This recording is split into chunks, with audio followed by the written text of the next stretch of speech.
More or less the entirety of the health community is in agreement that weight loss primarily comes down to being in a calorie deficit. That is the consensus. However, what there is lots of conflicting information about is the best way to go about doing that. Well, my personal opinion is that there's many ways to peel an orange. There's many methods that will successfully put you in a calorie deficit. Are they all equally effective, healthy, sustainable? Well, that's another question entirely. In this video, I'm going to explain why a plant-based approach has been the most easy and sustainable way that I've personally found to lose weight.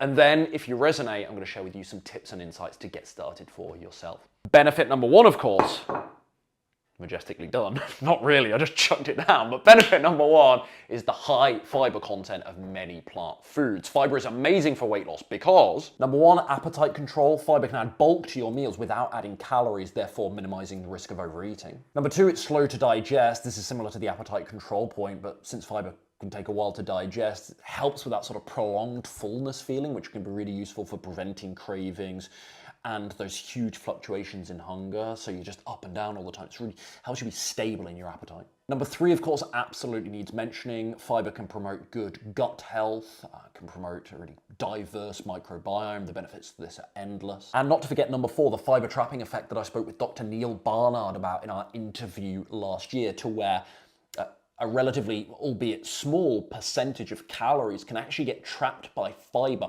prior to digestion, preventing all of the calories from said food item from being absorbed. Huge advantage to weight loss, as you can imagine. So that's benefit number one of plant-based diets for weight loss. They naturally promote a high fiber intake because so many whole plant foods are naturally high in fiber. It's pretty straightforward. Benefit number two is the low caloric density of many plant foods. Calorie density, of course, refers to the amount of calories in a food relative to its weight or volume. So quite obviously something that's low in calorie density is really advantageous from a weight loss perspective because it suggests you can eat lots of it, like berries, for example, without actually consuming that many calories relative to something that's higher in calorie density. Now, given that such a large percentage of many plant foods are made up of fiber, as explained earlier, but also water content and berries, but fruits and vegetables generally are a great example of this, that actually, and fiber and water doesn't contain any calories. You see where I'm going with this? That only leaves a very small percentage of the food item in question that actually contains any calories. Does that make sense? Massive advantage from a weight loss perspective. So vegetables, fresh fruits, whole grains, beans, lentils, for example. I mean, it depends exactly which non-plant foods we're comparing them to. But let's say, compared to many of the other foods recommended under different nutrition methodologies, these plant foods are so low in calorie density compared to those. The implication here being, this is the beautiful thing, even if you're not fully plant-based and you don't wish to be, simply by adding at least more whole plant foods to your diet in replacement of some of the other stuff you're eating could considerably lower the calories, your daily calorie intake, without you actually having to sacrifice that much volume. So you don't have to eat less food necessarily. You will eat less calories, but you can still eat high volumes because of the calorie density of this stuff. So if you take those two benefits of number one, high fiber content, number two, low caloric density, I just think you've got this incredible combination of nutrition qualities there that make a whole plant foods led approach amazing for weight loss. And whilst I'm personally not trying to lose weight right now, when I was, this nutrition approach made it so much easier to actually get in that calorie deficit comparatively, because I could eat those big portions thanks to that amazing volume to calorie ratio. Then I'd feel really satisfied because of the high fiber content, because of the nutrient richness of so many plant foods. Win-win, right? And you take, this would be a really good visual if I had it here. I've done videos like this in the past, but this is approximately 50 calories worth of berries, right? You take the comparable amount of chocolate, it's going to be some measly, very insignificant amount of chocolate. And of course, we shouldn't really compare berries to chocolate because no one is saying that chocolate is a good method, a good food for weight loss necessarily.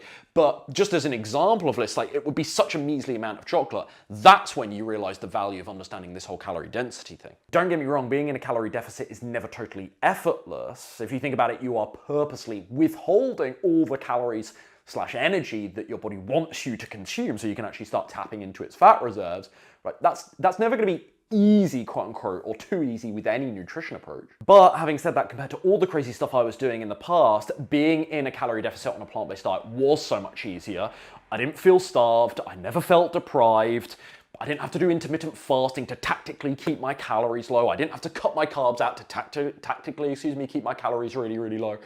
Of course, there was some level of sacrifice involved. There was still discipline. There were still hard decision moments. There were still cravings. Sometimes I gave into them.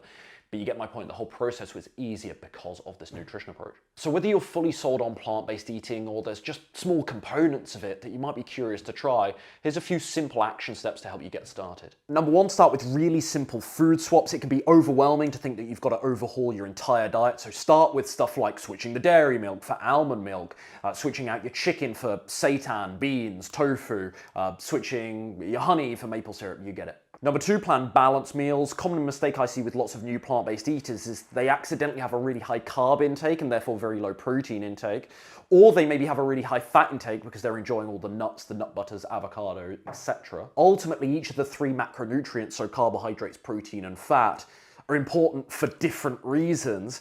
Having a decent balance, having a reasonable balance between the three is going to allow you to feel energized and better get all the nutrients you need throughout the day. I see a lot of people get this wrong and then blame the nutrition methodology overall, and I'm kind of like, you're making some really fundamental mistakes, and you're blaming the car instead of blaming the driver. I'm not sure about that.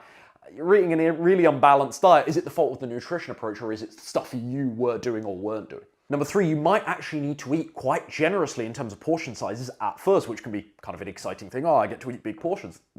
It's an obvious advantage, right?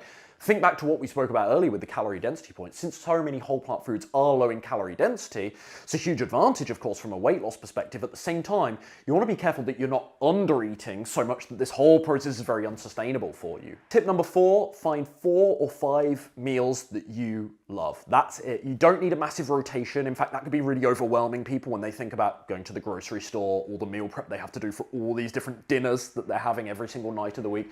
You don't need that much. Just spend the next couple of weeks finding a handful of meals you really, really enjoy and then go and batch cook those so you can just repeat them throughout the week. It makes life so much easier. And lastly, number 5, this is so cheesy. It's so cliche, but we are going for consistency over perfection. You're not going to get this right all the time.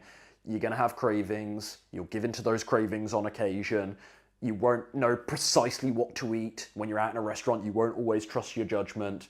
When you're stuck out the house the first few times, you get really hungry, you're not necessarily going to know what to do all that well. But you will learn from navigating all of those challenges.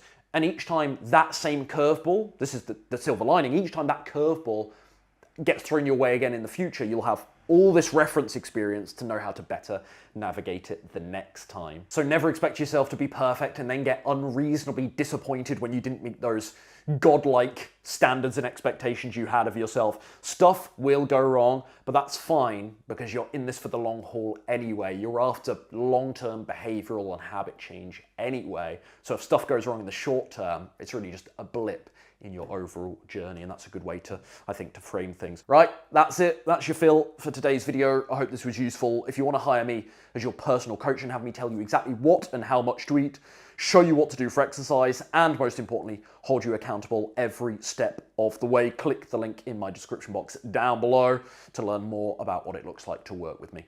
See you soon.